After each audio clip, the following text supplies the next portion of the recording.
Ashley. Thank you for joining me today. My pleasure. Thank you for having me. I'm so excited we get to chit chat today and I know. talk about everything wedding, I guess, or Okay.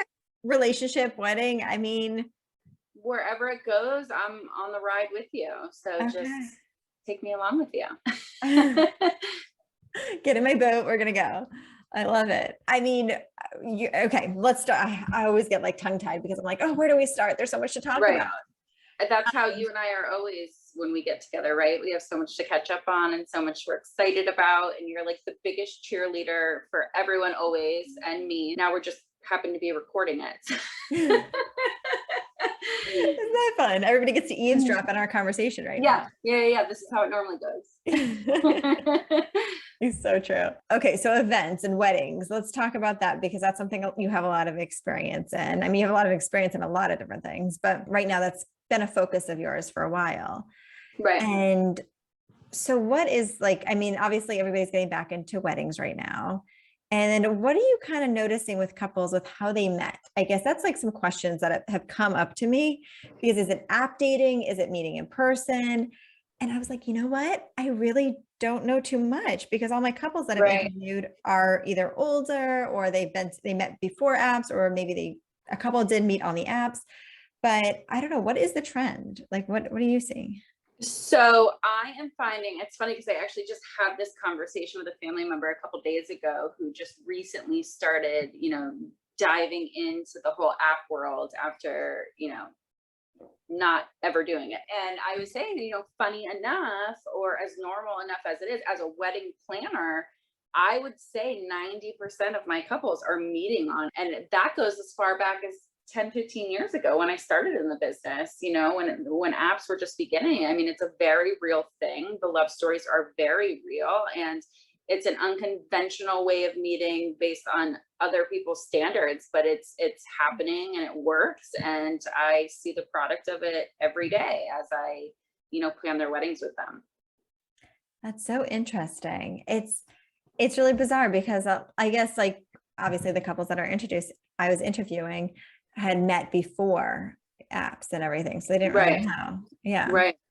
I And still remember it was like probably I'm going to date myself. It's like 2008, 2007 when I first got into the wedding industry. One of my first weddings that I did as an assistant to the wedding coordinator at the property back in Boston, they had met on an app called Plenty of Fish. And I mean, this was brand new to me. I mean, we kind of heard about Match.com, but we didn't really hear much about others. And I remember thinking, wow, well, that's different.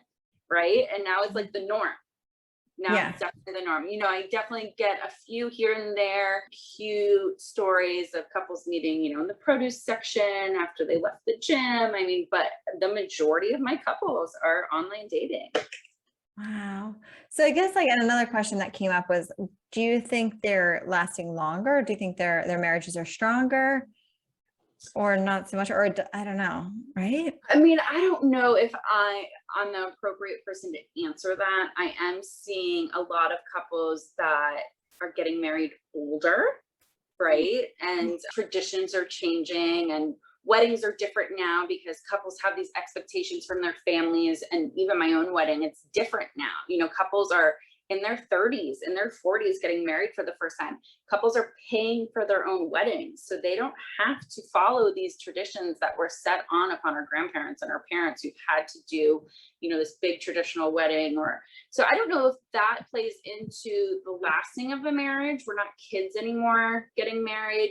We've established our careers, we've established ourselves on our own, we've established our homes, and then then we find love. As far as my couples go, time will tell, but I think based on those ground roots that are laid, that I think they're going to make it, It's a very good point that you touched on with like that times are changing, right? And this is a conversation that I had with somebody else that like now people are either like women are keeping their last name because Yeah. back in the day, it was because you're being sold or, whatever, not sold, but there's Right. a dowry or some sort of, you're Yeah. sold. Plain and simple. In one way or the other, right? Yeah. So you go to the husband's family. And now women are like, well, I'm a little more independent now. I'm either the breadwinner or whatever it may be. And yeah, so a lot of more women are taking, are not taking the guy's last name, or they're doing this mesh thing. Have you heard of like they chop off one, or they just come up with a whole new last name? Yeah, I heard that. And it's funny enough, even my own self, I was always, I'm an independent woman, hear me roar. And I always thought I would never give up my last name. I actually never wanted to be married either. I didn't And even know that. I don't think I knew that. yeah. My husband and I were together for 12 years before he proposed. Yeah. And a lot of it had to do with the fact that I didn't want to get married. I was a wedding planner who didn't want to get married. Imagine that. But I think looking back, I was a kid. I was 19 when I met him, and I think I was just scared of failure. I didn't want to set myself up for failure. And without getting too deep, I think I only saw in my family and around friends marriage failure. For the most part. I mean, I'm surrounded by a lot of beautiful marriages. And I think I just said, I'm going to do career. I'm going to build this up. And then I realized as I got older, I could have both. I could have this amazing partner who I've been with since I was a kid, and also build myself and my career and the things I want, and complement each other. So I think there was a lot of me when I was younger that had the misconception that you couldn't have both. Right? That old school mentality of I'd either be your wife or I could be successful. Yeah. So I think that kind of plays on that too. Right. But I don't think you're alone with like that people see terrible marriages. And that's one of the things of why I wanted to do this podcast, was because there are a lot of beautiful, loving relationships out there. And I think it comes back to, like you said, yourself, if you're ready or not to join a partnership with somebody. Right. So I have a wedding this week, without divulging too much information, but I will say the wedding is also falling on her 50th birthday. And we had our final walkthrough and conversation last night. And I was brought to tears because she was in tears about finding the love of her life, right? Mm-hmm. She calls him her unicorn. And she's explaining to me, luckily I never had to deal with the dating world in my 20s or 30s because I met my husband so young. But I have dear friends and clients who tell me what a struggle it is out there, and she was one of them. Just describing, I'm trying not to swear here. You can swear, it's okay. Especially where we live, right? We're this melting pot of go-getters and beautiful women, and no one wants to age, and just like this whole facade. She was just, I was really moved by her going into depth about how hard it is out there to find your person, and how grateful that she is that she did. Yeah. And that's why I love what I do. Yeah.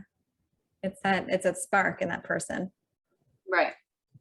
So many people say that like dating in South Florida is so hard. And so you were born and raised here, right? Yeah. So this is all I know. Right. I will say, and again, not coming from someone who experienced it firsthand, I will say from someone who's been in the business of love for almost 2 decades, and has dear, dear friends who are dating and continuously date and are still looking for the one, that there's a significant difference between the dating pool in South Florida and, dare I say it, everywhere else. I mean, I don't know. I guess the metro area, and just, I have my theories on why it's so different. Sure. I want to hear. Give me some theories. I think South Florida is very, how do I say this? Appearance driven. Mm-hmm. I think the grass is always greener on the other side because there's always someone with more money and better looks across the street. I mean, the women and the men here are beautiful. Am I wrong? No. I mean, that's why we live here. No, I'm just kidding. I mean, true. I mean, except this today. I think if you're like a solid 10 in New Hampshire, you might be like a 2 or 3 in South Florida. And I can say that from experience.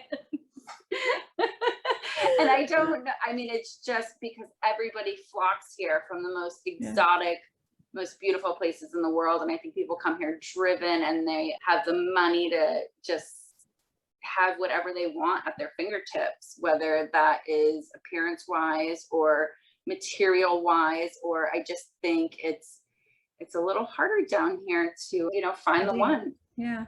There's also a lot more people down here too.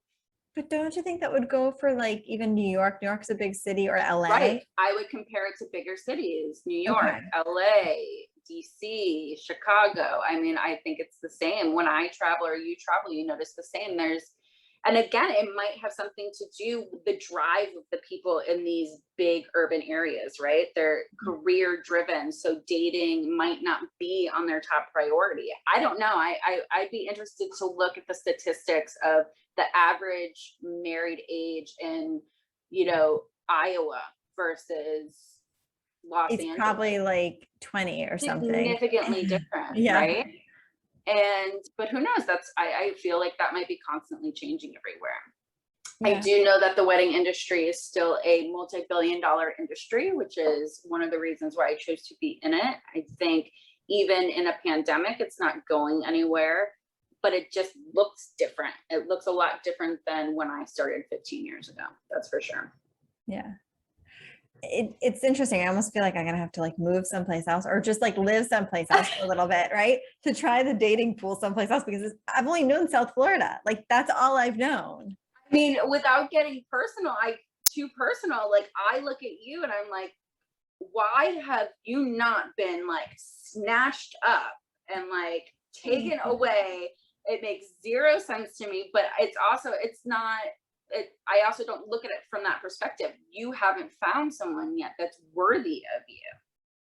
Yeah, we just haven't meshed. And by the way, I am happy to go personal, just so letting you know. Okay, because I keep forgetting, like I just feel like I'm talking to my friend and I'm like forgetting. I'm totally fine with personal. Yeah. But thank you. That was very sweet of you. I mean, and it's the same thing too. Like I see, these incredible, but I also think I'm such an empath that I can see pieces of people that maybe they're not portraying to the outside world. And it's not just you. And it's not, don't get me wrong, it's not like I'm looking at like, oh my God, how come they haven't found anyone yet? Because that's not the end all be all, right? And it's not like that's not what I mean when I say that. I look at people like you and other girlfriends and friends that are males and think, these are the most incredible humans, talented, driven, beautiful, selfless. And the fact that like someone hasn't said, I'm going to take you, and maybe like, just, I don't know. So maybe there's a little part of me that's still old school thinking, but maybe it's because I got, taken at 19. But yeah, no, it's very interesting how it's changed. It's totally. How old were your parents when they met? They were older. My mom was, I guess she was about 30 though, actually. So yeah, about 30. And then my dad was like 35 or so. So yeah. 36. So, I mean, whatever it was, I don't even remember, something like that. They're in their 30s, I believe. Fair enough. My mom and dad, who have, been divorced my entire life, my mom married him when she was 19 years old. Oh but God. That was normal back then. I mean, she was fresh out of high school. Do you think we also like follow the traditions of our parents? Like if our parents get married later in life, do we get married later in life? I think I see a lot of that, but then it can go either way, right? Because like, even though I met my husband very young, we didn't get married till I was 33 years old. Yeah. So I don't know. I mean, I guess that goes back to the whole nature versus nurture. That we'll never, what comes first, the chicken or the, all those questions. Yeah. I was actually thinking about that today, like nature versus nurture. And I was just like, I think about it all the time. And it really perplexes me because I see so much in friends and family and even in myself that, that was totally something that person or myself had no control over because it was just nature. Mm-hmm. But then I'm like, that totally happened because that person or myself saw that growing up. Yeah. It's very interesting. Yeah, there's some things inside of me that I'm like, I can never do it that way, even though I probably should be. Like that's society, that's how I Right. was grown up, or like that was probably instilled in me. Like, I mean, it goes back to even like religion in a way. If you want to, if you grow up like really religious, or you grow up not religious, and and it's that nature versus like there's something in you calling for that, Right. right? Right. Yeah. Absolutely. And I think on that note, that marriage is like that, right? Mm. There's a lot about marriage that is nature to us, and there's a lot that's nurture, like what we were taught or what we saw and don't want to do or did do. Or I think, I won't say who in case she sees this, but somebody very close to me has been married multiple times. But I don't look at her like that is a failure. Mm. I look at that like, wow, she fell in love and she wanted to marry this person. And then it didn't work out. And she chose herself over that, staying in that marriage just because somebody or something said she had to. It didn't work out. Yeah. And then she found somebody else and fell in love with that person. And instead of saying, I'm not going to get married again because society says I shouldn't, she did it again because she loved that person. And then guess what? It didn't work out. And she walked away because it wasn't right. And I think I'm almost proud of that, right? As opposed to staying in a loveless marriage or a marriage where you are not yourself and not fulfilled. So yeah, I guess seeing that is also something that I and other people take into play when you think about marriage or see, marriages that aren't working or are working. Does that make sense? Yeah, I think there's a lot of shame. And I mean, even though obviously divorce is so high right now, I still think there's a lot of shame behind it. Like if I just interviewed somebody the episode's going to be coming out soon. Yeah. that I interviewed somebody that she's been married 4 times, and how she handles that is so beautiful, because there's so much shame that can come with that. Like, what, you've been married 4 times? Like, that woman's crazy, or whatever it is, But no one blinks twice if someone goes on a date 4 times in a week. yeah, or two guys, at the same night, or 3 guys, Right. whatever it is. Yeah. Right. Very true. That's interesting, and it's weird, and why it's always the woman that gets the criticism. Not always, but from what I see, it's the woman that gets shamed for marriage failing, or if I don't know if I even want to go down this tunnel, but I've just seen like a man get remarried and oh, good for him. But if a woman gets remarried, it's married again. Oh, we'll see how this one. You know what I mean? Like, not. Yeah. I just see that, And also on that note, I do a lot of second weddings in my business, and I meet with couples. And a lot of times when we have that first initial conversation, they'll start with, well, this is our second, so we're not making a big fuss. And I stop them right there. I say, this may be the second time you have done this, but the first time together. Mm. And this is your wedding. And I don't want to hear that we're not making a big deal of it. Oh, I love that. Yeah. But they've been trained that, oh, we've already done this before. And they're almost embarrassed, right? Mm-hmm.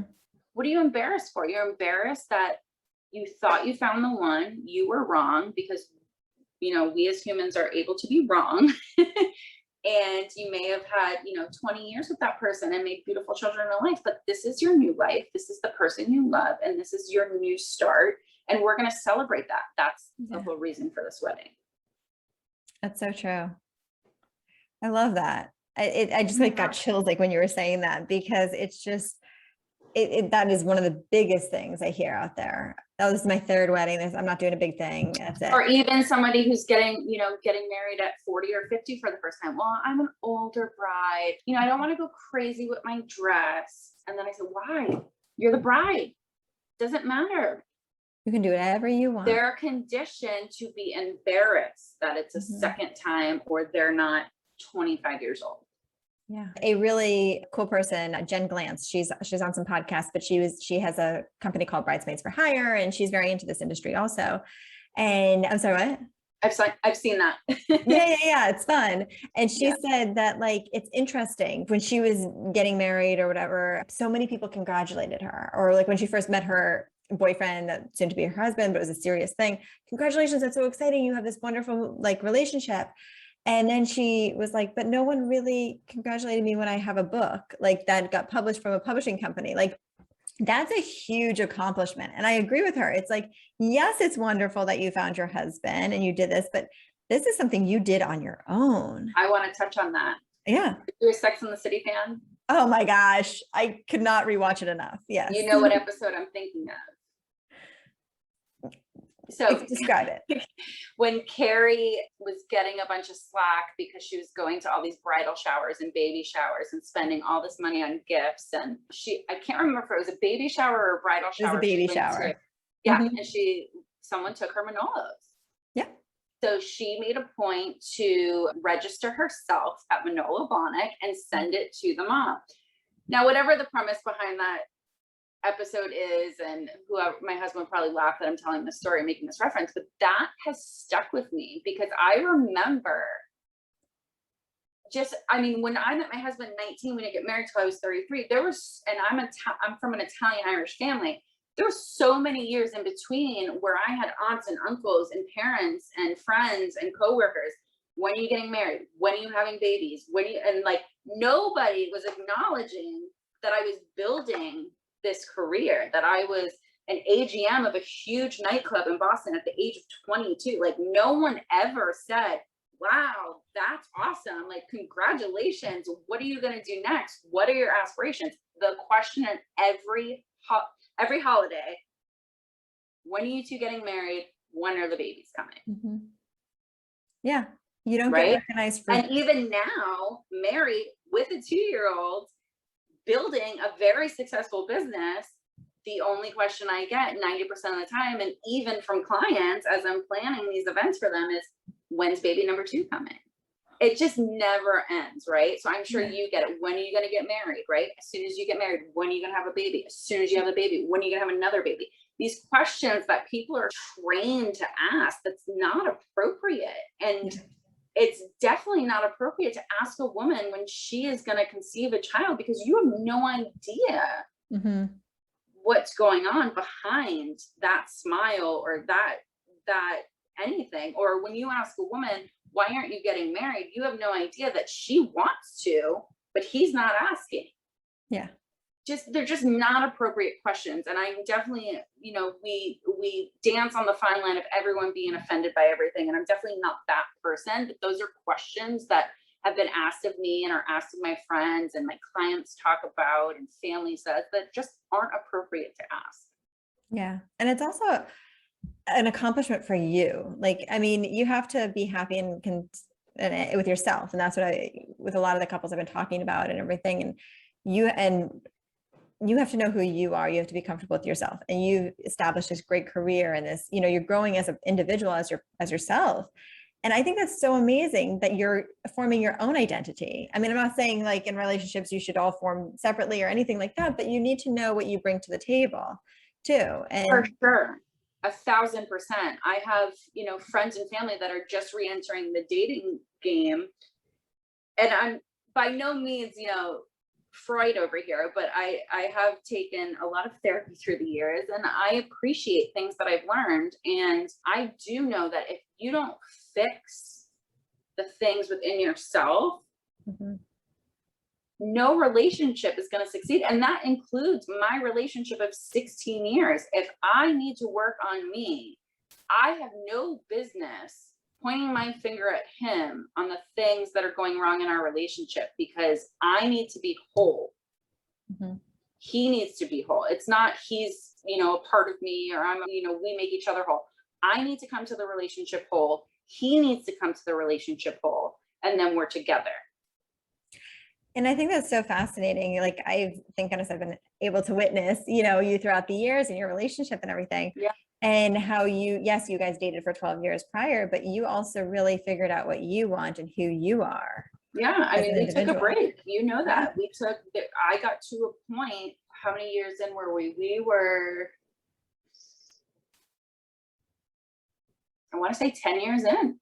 I mean, we're going to get deep, but we were 10 years in. We moved from Boston to Florida together, and we had some issues when we moved here. And, part of me, young in my 20s, thought maybe moving here would fix it, and it didn't. But you know what it was? There wasn't anything wrong with him. He's the most incredible, amazing man. Of course, he has his, shit, and I have mine. I needed to find me. I hadn't found me yet. Yeah. I met him. I was literally a sophomore in college. He was right out of boot camp. We hadn't found ourselves yet. We happened to find each other, right person, wrong time. I was just lucky enough to find a man with an old school belief of, I love this woman, I'm not going to give up on her. We started dating, there wasn't even text messages, and he never gave up on me, but I kept running away because I was a kid and I had a lot of shit to work on. And I was lucky enough that I left and kind of did that. I did a lot of self-reflection. Even in our breakup, him and I attended therapy together once a week, and we tried to figure out if him and I were gonna be anything, because I knew even if we didn't end up staying together, that I needed him in my life for the rest of my life. He was my everything, even when he wasn't my lover. So we needed to figure that out. And I was lucky enough to have someone who would figure that out with me. And I see a lot of men and women in relationships where that's just not an option. Well, it's also so easy right now to be like, okay, well, next, Next, swipe right. Yeah. Yeah, I didn't like what you just said, so I'm gonna, delete, swipe. There's another guy out there, or whatever, girl, or whatever. Yeah. And I can't figure out, I don't know. I can't figure out if that's good or bad, right? I don't know, because when I met my husband now, father of my child, I was still living at home with my mom. Like, I didn't even have a cell phone. Like, he had to call my house and ask to speak with me. That's so cute. It was such a different time, but we've gone through the transition throughout all those times. But I've lived through my friends and family and seen what they're going through. And I can't imagine that feels very good, right? Like you're talking to someone you meet on an app, or, meet out at a bar, and then all of a sudden you're ghosted, right? Mm-hmm. That sucks. I was actually ghosted before an app, before apps were a thing. And I should say ghosting was a thing. We didn't even know what ghosting was, right? It wasn't even a word yet, right? It wasn't a word. And it's funny, I was just talking to my friend about this. I was thinking about past relationships and just kind of going down memory lane as I'm driving in the car, right? And I call her up and I'm like, oh my gosh, I've been telling people this whole time I've never been ghosted, but I have been ghosted. You have flashbacks. Yeah. It's so that funny. One time in 2015. Yeah. You're like, oh yeah, that was a thing.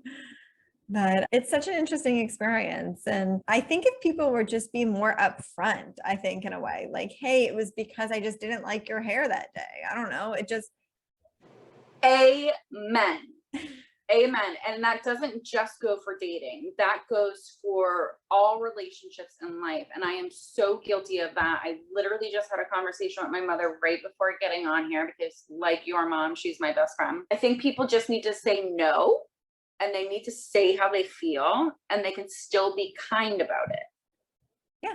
I'm just not that into you. I'm guilty of that. I need to too. I have a girlfriend who is the greatest person ever, and she reminds me a lot of you. She's an acupuncturist and just the best soul. Like, I feel like she's the oldest soul in the world and just amazing. And she, from the second I met her, she just says, like, if you ask her to do something and she doesn't want to do it, she just says no. She doesn't give you an explanation because she doesn't have to. Yeah. And 25-year-old me thought, wow, that's a little. But 35-year-old me is like, teach me your ways. If you don't want to do it, don't do it. Yeah. And if someone says something to bother you or hurt you, tell them in a kind way, still be kind. Yeah. And it goes for dating. If someone's gonna if you're having great conversations, or in your head you think it's great and this is great and I want to meet this person, and the other person doesn't feel the same way, like, just say it. Yeah. And even if it's not in front of that person, like I'm guilty of this. I went on a date a couple of weeks ago and I just knew it wasn't there. Yeah. And we're saying goodbye and he goes like, so when are we going to see each other? And the date was very spontaneous.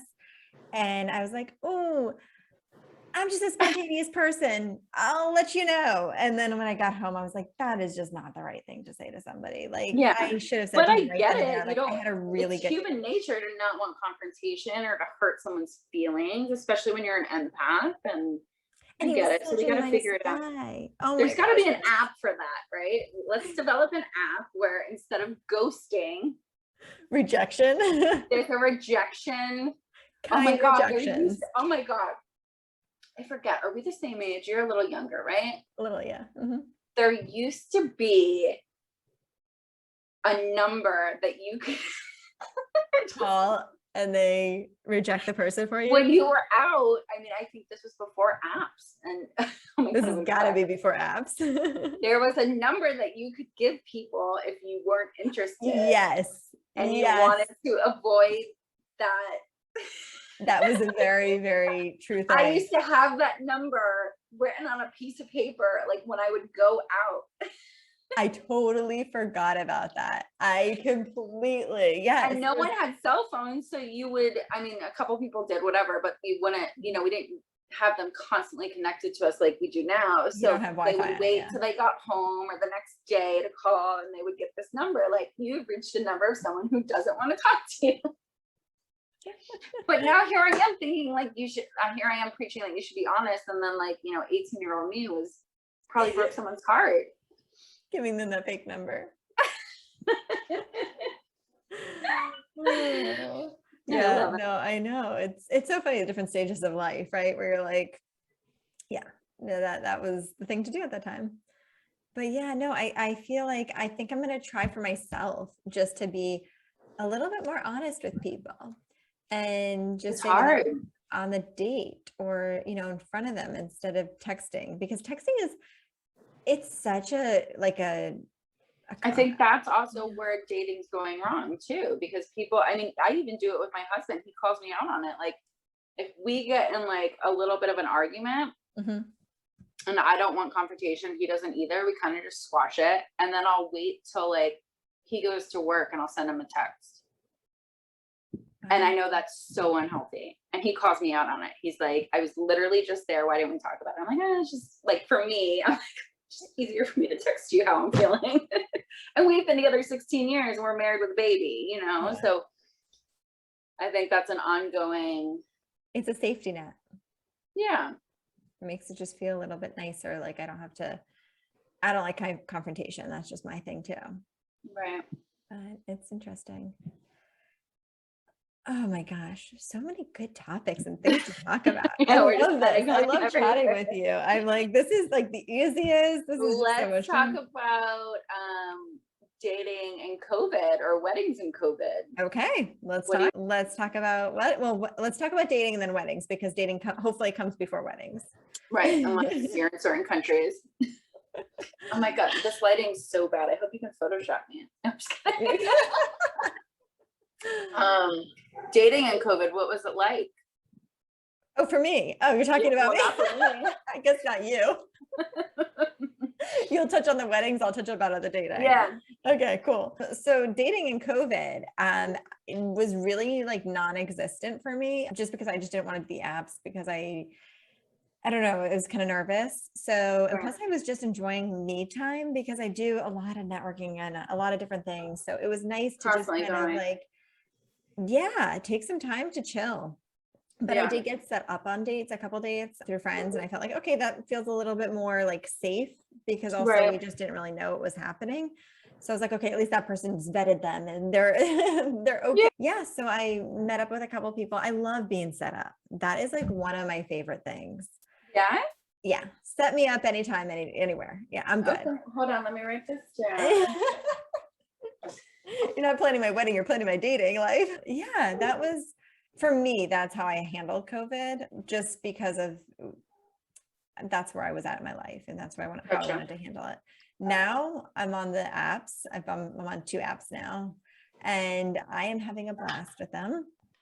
It's fun, right? Like I have friends. I like live for my friends' screenshots from their conversations, good or bad. Like I live for it. I'm like, yes, give me all of the screenshots. I need to know what these people are up to, what it's like out there. I like live through it. It's kind of sick. But doesn't everybody, I mean, married or not, you're like, what's happening over there? There's some juicy gossip, or Yeah. juicy, something Yeah, it's happening. fun. It's so much fun. And talk about that And then I'm grass. always doing like the check back, like what happened with him? Well, what happened? And they all have nicknames, right? So we don't call them by like their real names when I'm talking with girlfriends. I'm like, what happened with the, big hand guy? Like what happened with Yeah, exactly. I love it. No, it's dating apps are very interesting and I am enjoying them so much. And I've really learned a lot about people and how I think people are slacking on their A game. I don't know I don't know if that's a South Florida thing or if it's just a thing in general, or people are lazy because, oh, okay, I could just swipe to the next person. You and I have always talked about this, right? Because Mhm. you and I have always been the youngest one in the group as Mhm. far as networking and business. You and I have known each other for many years, and we were always, the ones in our 20s and considered the millennials. And I hate that it goes back to that. Like people will blame the age, right? Like, so Mm. the dating is slacking because that's just how millennials are, but I think that goes back to nature versus nurture, because I think I know your parents and you kind of know my upbringing. And Yeah. I think that we're just different people because of that. And I think those people are different people because of that and not because of their age. Yeah. Maybe. Yeah. It's very fascinating to me that people are just not putting the effort in that they should be. Right. And not even should be, but just like, I feel like entertain yourself. Like if you're going to be on this app and you're going to be doing this, why not have fun with it? And why not just enjoy it? Because like Right. writing, hey, beautiful, or hey, how are you? And having this like little short, boring conversation with somebody, Yeah. like it's not doing anybody good. Right. But it's also like, okay, then, that they might be being their authentic true self and then it's time to move on. But there's, I have some friends and family members that show me texts or messages from people on the apps and they're like, I'm like, that's not even like, there's no way that happened. That's not true. This person's probably not. And then I feel bad because I'm the one pushing them to be on the app and be open and fall in love. And then I see what's out there and I'm like, that's gross. And I think it's so easy to also be like, okay, I'm not having a great conversation with this person. Next person, Yeah.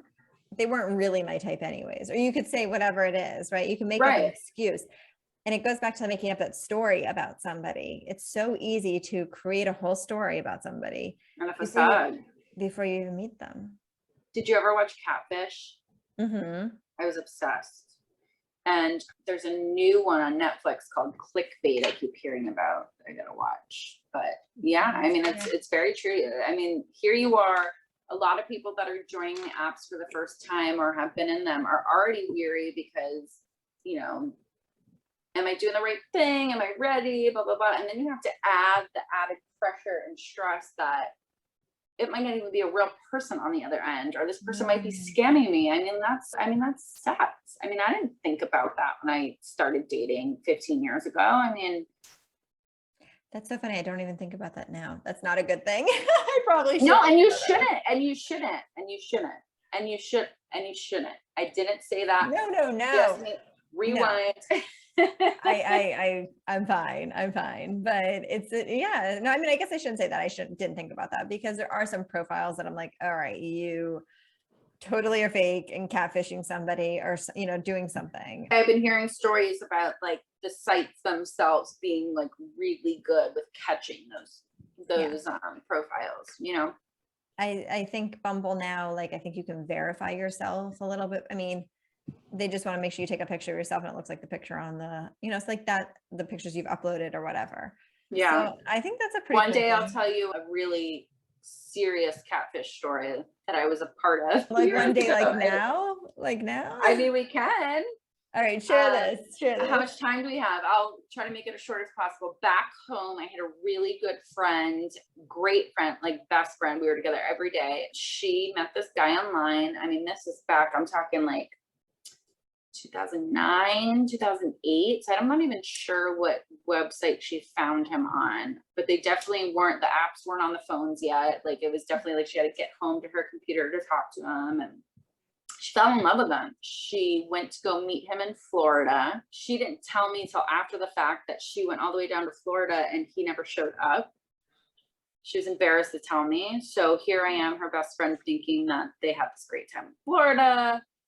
I mean, this guy used to text me like, how's my girl? Like, we were like, he was part of us, even though we never met him. I would talk to him on the phone when I'd have parties at my house. He'd be on the phone. Beautiful Southern man. I think his name was like Tucker or something. Fast forward, I mean, a year of this goes on. I'm still under the impression they have met a couple times. Come to find out, she's gone now on 2 trips where he stood her up, but she still stays, still talks to him. He's still part of whatever. So he decides he's moving to Boston. Her and I redecorate her whole apartment, spend like thousands of dollars, because I like, one of my hobbies is interior design. And she's like, you know, this guy's coming to live with me and we have to make it a little less feminine. I mean, we go all out. He's supposed to move in and never shows. So then she starts telling me the whole story. You know, I didn't want to tell you, I was embarrassed. I didn't want you to think less of him, blah, blah, blah. So we start digging and digging and digging and digging. We have friends who are cops. We have, you know, we're buying all these subscriptions online, you know, background checks, whatever. Come to find out he doesn't exist.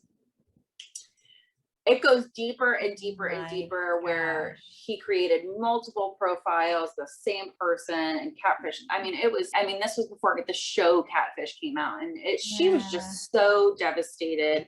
And I had his number and I just kept asking him, just tell me why. Just tell me why. Like, I get, like, if you're this lonely person who just wanted attention, but you knew she was so head over heels in love with you. You knew it. You knew that she was getting her house ready for you. You knew all of this. Like,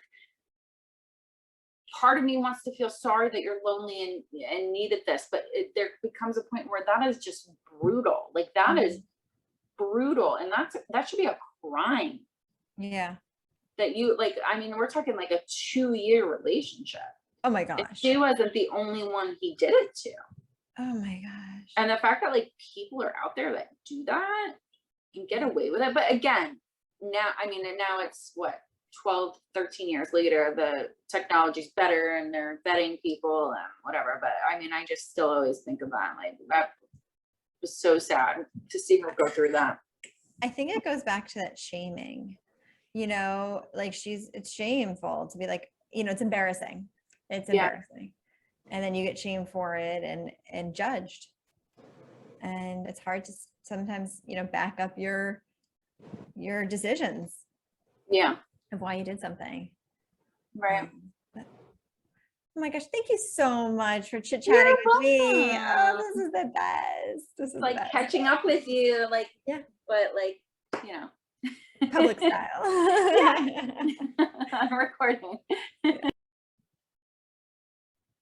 So before we totally end this, where can people find you? How can they get to know you a little bit better and see some of the events you're doing, and maybe even talk to you and use you for some of your events, because you are so fabulous. Thank you so much. I would absolutely love that. My company is the Event Collective, Events and Interiors by Ashley Brown. That's me. My website is www.theeventcollectivefl, as in Florida.com. And I'm on Instagram and Facebook at the Event Collective FL. And we don't do just weddings. So I'd love for you guys to follow us and see what we're up to. We just did a bunch of fun events and have a bunch coming up. So I'll see you on the gram and the book, and hopefully talking to you again soon. And I will definitely put everything in the show notes so everybody can click on the links there too. But yeah, just check out your stuff and get to know you a little bit better and follow you. Yes, please.